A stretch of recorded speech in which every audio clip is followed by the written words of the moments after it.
Today we're going to visit Maestro Artie Azenzer, or Arturo Azenzer. Harry, musical director Artie Azenzer. Promises, musical director Artie Azenzer. LIZA MINNELLI, live at the Winter Garden. Musical director Artie Azenzer. As a writer and arranger, musical director for Liberace, for Andy Williams, for Joel Gray,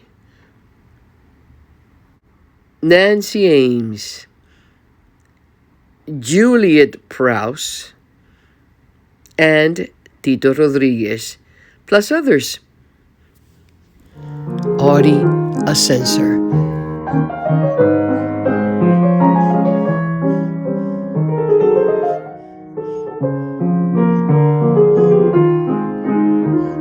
In Argentina, because my parents were from Europe, from Poland, and I guess we were sponsored. My mother's aunt, who lived in Detroit, and it was my father jumped at the opportunity to go to the United States because he wanted me to have a musical career. Right off the bat, I started out, when I was 9 years old, with drums, with the sticks. My father was teaching me math. I mean, he was something else. Fantastic. It's all self-taught, 5 languages. Only child? You were only father? You. Yeah, the only one. How did you get to the Bronx? Well, I'll make it as short as I can. We came to the United States. We were supposed to live in Detroit, but my father didn't like Detroit. There was nothing musically for me there, so we wound up back in New York, and it was right after the war. Apartments were hard to get. He had a place in Brooklyn. My mother found a furnished room in the Bronx, and blah, blah, blah. Anyway, they found a place on Freeman Street, and that's how things developed. And I went to school. And, So you were in Freeman, and there wasn't much to do, but there was? How was your life there? It was fun. I had kids, played stickball, roller skating, I had friends, just like anybody else. But my father was always gotten me to practice, play the piano. As a matter of fact, let me throw you something. After many years, when my father was basically dying in the hospital from a cancerous condition, he was like 85, just turned 85, and I was living, I'm really cutting short, but I was living in Vegas. I flew right in because they told me that your dad is really in bad shape. And I went to the hospital, and he's lying there. Now this is years later, right? After Liberace and all that kind of stuff. So I walk into his room, and he looks at me, and he said something, and he never spoke again. He said, I walked in, he looked at me, he was skinny as a rail. And he said, Arturo, go in the other room and practice. And he never spoke again. And then he died about 5 days later. Something like that, I forget. Arturo, you got a scholarship.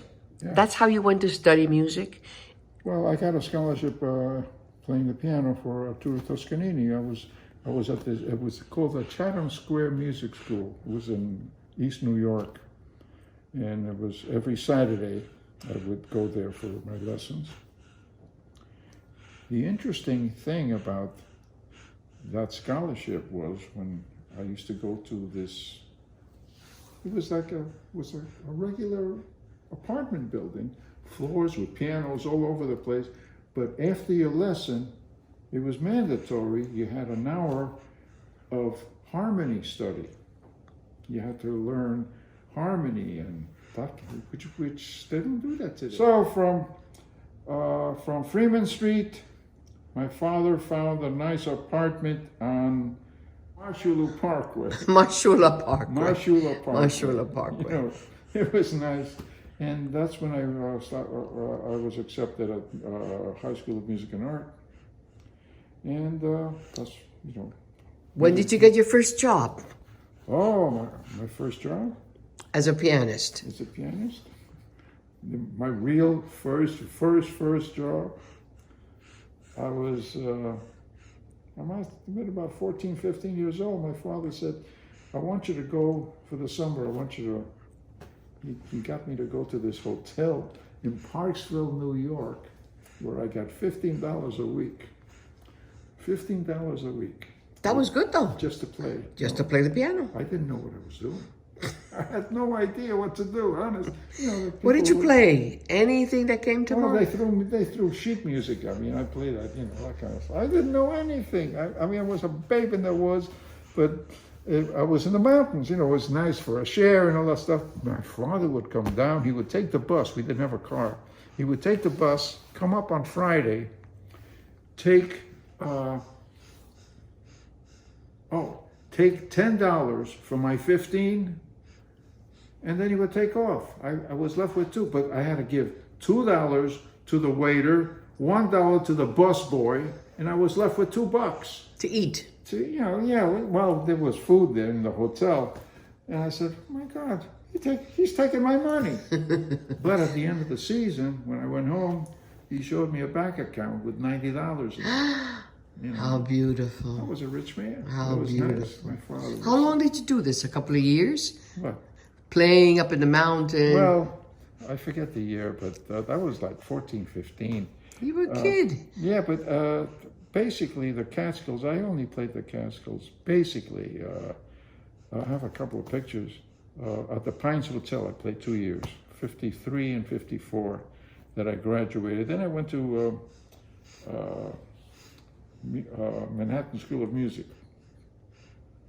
for higher studies. And I quit. You quit? Yeah. Why? I quit because I got the job with Tito Rodriguez. Oh my God. And I wanted to From play. So school to the Palladium. What a jump. Yeah, I quit. You know, I was going to school when that happened. And I quit. How I met Tito Rodriguez. It had to be in the year 1955. And there was a place called Sunnyside Gardens, and it was in Queens, Sunnyside, Queens. And usually on Fridays, they would have dances there, you know, and they would have 2 bands. One was an American band, you know, American music. And one a Latin. And one was a Latin band. Sometimes Tito Puente played, sometimes Tito Rodriguez played, sometimes Lou Lombardi had the big band, and there was a little Latin band, you know. It depends. One time, I was playing with an American trio, piano, bass, and drum, for the dancing, because the other band was the Tito Rodriguez band, 4 trumpets and a rhythm section. And I had, you know, I was already playing Latin music with some, you know, cacamamie little bands, you know, some nice guys, you know, coming up through the ranks. So I'm there playing, you know, and we get off. Tito's band goes on the bandstand, but there's no piano player. His piano player was a guy named Tommy something. I forget his last name. He was a nice guy, nice kid, because I knew him. So they're waiting for Tommy. Where's Tommy Garcia? I think was his name. They're waiting for, where's Tommy? He's not there. So one of the guys in the band, a conga player, who knew me, says, "Tito, why don't you use the kid? You know, until Tommy gets there, use the kid. You know, I was 19 years old." So I said, "Yeah, he can play. He can play." And I'm wow, watching this band. You know, wow, you know, I was bored. You know, I was a kid. You know. So he says, "Hey, come on up and play something." I said, "Okay." So I got at the piano. Then he pulls out an easy tune. I start playing. Play another tune, and then Tommy comes in. And then I leave, you know, okay. That was on a Friday. the following Wednesday, maybe about 3 o'clock in the afternoon, I get a phone call. And I was staying with my parents in the Bronx. Hello? Artie, yeah, this is Tito. Tito, yeah, Tito Rodriguez. Oh, yeah, how you doing? Good, listen, you want to come to the Palladium tonight? I said, yeah, that was great. I said, yeah, come on over and, we'll talk. Okay, so I show up. And Charlie Palmieri was playing the piano. What happened was, Tito must have Tommy either quit or he got fired. I don't know what happened, but he was using Charlie Palmieri as an interim piano player in his band until he got a replacement. So I show up and Charlie's playing, and I knew Charlie. Charlie was a sweet guy, a wonderful piano. I thought he played better than Eddie. Because that's his brother, Eddie Palmieri, who's no slouch either. Eddie really went a long way, long ways. So Charlie's playing, and then they finish the set. Tito Puente goes on, and then it's time for Tito Rodriguez's band. And he says, Artie, you sit down and play. I said, okay. So I'm playing 2 numbers or something like that. And Charlie's on my side, he says, Charlie, go home. He tells Charlie to go home. Oh my gosh. And I got the job. And you stayed with the Tito Rodriguez band? I stayed with Tito Rodriguez's band. And then about 3-4 years later, 59, I think, I got a letter from Uncle Sam. And I went into the Army. So I went into the Army and... Did you play with the Army band? Yeah. Of course. Yeah, I have a picture with a uniform on it. But yeah, I'll show it to you. I can show it to you. But here's the thing, though. I had an opportunity to be discharged about a month earlier to go back to school. And I decided to go back to school. Music school? Yeah. Yeah, I went back to Manhattan. Manhattan. I went back to Manhattan. And while I was there, Tito called me. He followed you. Yeah, he wanted me back. Well, I was right, Uh-huh. I was with him for about a month. But we must say Tito Rodriguez was a big hit, a star. Yeah, I know. There was big band. Yeah, but I'll tell you something. We became like brothers. Really. Because we lived... You lived in the Bronx still, no? I was in the Bronx, but... I'm trying to remember all these incidences. But when I got out of the Army, I was still at my mother's house, but Tito got me back. I got back into the band. I went into the band, and for about 2-3 months, but I was tired because I was going to school, and I was playing with the band. I was tired, and I said, Tito, I can't do this anymore. I can't do both. So, and he understood. And so Eddie Palmieri took my place for a short time. I think it was Eddie, yeah. And did you record with Tito at this point? Well, yeah. I was not only record, but I was also doing some of the arrangements. Already? Yeah. A young man in your 20s. And we became inseparable. Honest to God. Really. Tight friends. With his wife also? Toby, sure. And he met her at the China Doll, yeah. I was told. Yeah. She was a wonderful, gorgeous lady. She was, and I would go. By that time I got married. I was married. I married in 1963, and lived in Bayside. He lived in Little Neck. We were at his house practically every other day, and he would cook picadillo. Picadillo. Oh, that was... Did you go to Puerto Rico ever to play with him? No, but when I did go to Puerto Rico, when I went with a big name act, he was already living there. So he had a Chinese home by the ocean. Beautiful house. When did you record Inolvidable? That was recorded in New York.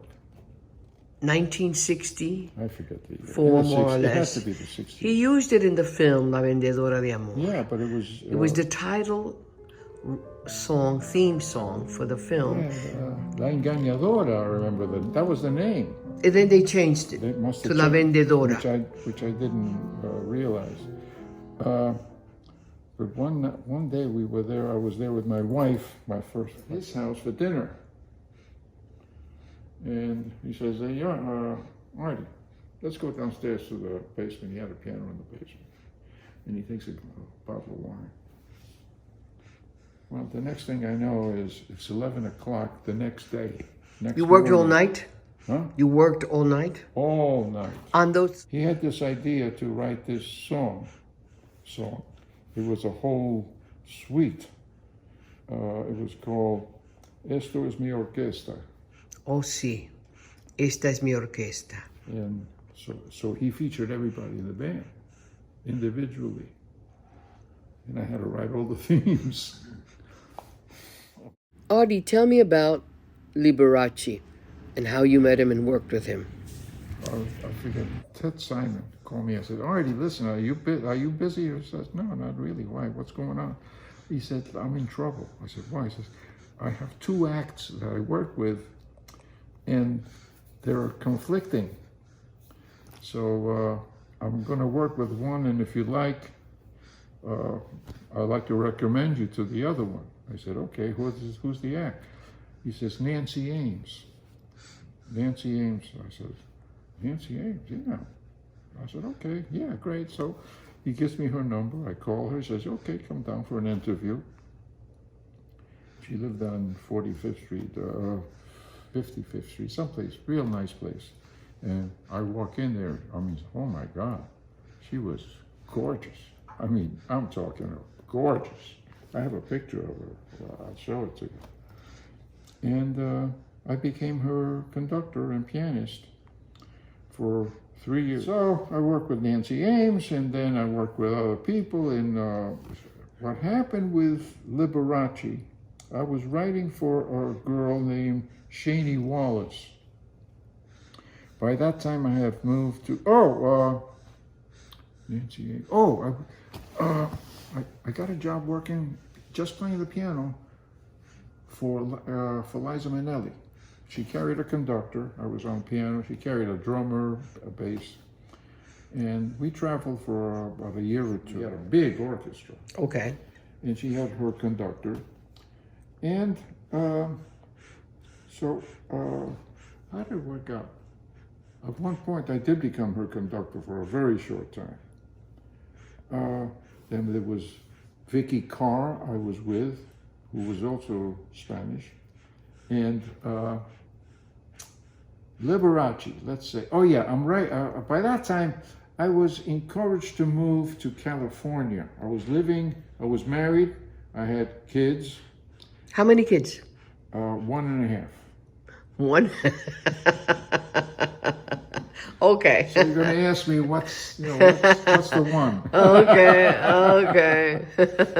My daughter is, she's my biological daughter. My son is my stepson from my first wife's previous marriage, Philip. Also Andy Williams. Andy Williams? Yeah, I worked for him for a short time, for close to... Did you also do arrangements for them besides playing the piano? Yeah, but mostly, I was mostly piano conducting, and travel all over Japan, Australia. Oh, one of my favorites was Juliette PROWSE. Oh, I loved her. A dancer, she was performer. Not only the epitome of a professional, she was a nice lady. She was a sweetheart. Unfortunately, she developed pancreatic cancer and passed away. But she was wonderful. I loved her. She was a doll. Okay, and it was during that time when we were on the bill with Andy Williams at the Las Vegas International Hotel in Vegas. Yes. when there was a big fire in the hotel while we were on stage, and we were chased off. And because of that, about a month later, for some reason, I guess Andy must have heard me play while we did the show. We did a show first, so he heard me play. And he called me because he was going to Japan and he wanted to know if I was interested. I said, yeah, I'd love to do it. And I lasted a few months with him. It wasn't my most happy experience. He was a nice guy, great singer, but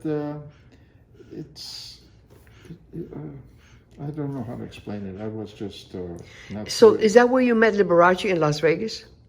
Yeah, but I'm getting to it. In between, I also worked for many years with Joel Gray. The dancer and choreographer and producer and everything, actor. Well, he's a singer, a dance. He was a song and dance man. He Yes. was very talented. Song and dance, yes. But for some reason, we never hit it off. I don't like to hang. I learned a long time ago never to hang around with the stars. When your job is finished, I'm done. I have my friends, or I go to a coffee shop. I get up in the morning. I was a big tennis player. I got into the tennis game. My thing was take my racket wherever I went, and I used to play tennis. I was with Joel Gray for 3 years. 3 years with him. And musically, fine. But I never would hang around. And I always thought of, Joel always wanted, not that he always wanted, but there were always people around after the show, have this, and that's not my style. I was writing for a singer named Shani Wallace, who was in his show as a featured... In the Liberace show. In the Liberace show. And basically, Liberace had 2 acts besides himself. One was a novelty act that they would do like 10, 15 minutes. And then, while they're on, he's off putting on something more spectacular. It was a change. He changed during... Yeah, right. And then he would come back. Then he'd go out again, and Shani Wallace would do for 20 minutes, 3, 4 songs. And then he would come back and, and finish out the show, So, and she recommended me because he was looking for a conductor because he wasn't happy with the guy that he had. The guy that he had was very good, very accomplished conductor, but he was a pain in the ass. Demanding things. He didn't like this, he didn't like that, he was a... And I guess from what I heard and from other people, Liberace had it up to here. Says, but the guy was with him for like 7, 8 years. So he says, that's it, And so he flew me up to Las Vegas. But he heard, when I was recommended. And I guess he heard some of the arrangements that I had written for Shani. And I interviewed with him, sitting at the piano with him, and we hit it off. And the good thing about working with Liberace started off great because I flew back home. I was living in Los Angeles with my family. And about a few days later, I get a big package, a big thick package. An 8 by 11, heavy like this, with a whole setup of all the gigs for the year, with all the airlines. The agenda complete. Yeah. For the year. He never worked Christmas and New Year's, and he would always start in January. He would always start his tour, for the year, whatever engagements he would have. He always started in Milwaukee, every year. That was his birthplace. That was his... Oh, beautiful, sentimental. Yeah. But also that package meant you were booked for the year. Yeah, but here's the kicker. So I opened this book, and everything is there. I get a car rental. And then I see, now I get to the bottom line, and I'm getting twice what I asked for. Oh, the salary. Yeah, twice. Well, I only I only got paid when we worked. I mean, he didn't work 52 weeks. I think he worked like around 30 weeks a year, which is great. And I doubled my salary, first class transportation, first class. It was amazing. Everything. Yeah, I don't get a suite. I don't get a room. I Get a suite. How beautiful. And What about his TV shows? And a per diem. And a per diem. And a per diem. Artie, what about his TV shows? Were you part of that? No, that was way. That was before. Yeah, but I did do I did the Tonight Show with him. The Tonight Show. Before he passed away. Yeah, but I knew something was wrong. So you were there with him till the end? Yeah, until he died. But oh my God. What happened to you then after Las Vegas and Liberace? Where did you go? Well, I got divorced. From your first wife? Yeah, as a matter of fact, my first wife's, she said, "Boy, did I pick a bad time to divorce you." Oh, yes. Yes. Because when I moved to Los Angeles on these recommendations of Liza Minnelli and Joel Grey, because I was working for them. And my wife then was a school teacher. She had 10 years of tenure. And we moved to California. She gave that up. And a year and a half later, Joel Grey and Liza Minnelli, they moved back to New York. And I'm hung up, I'm stuck.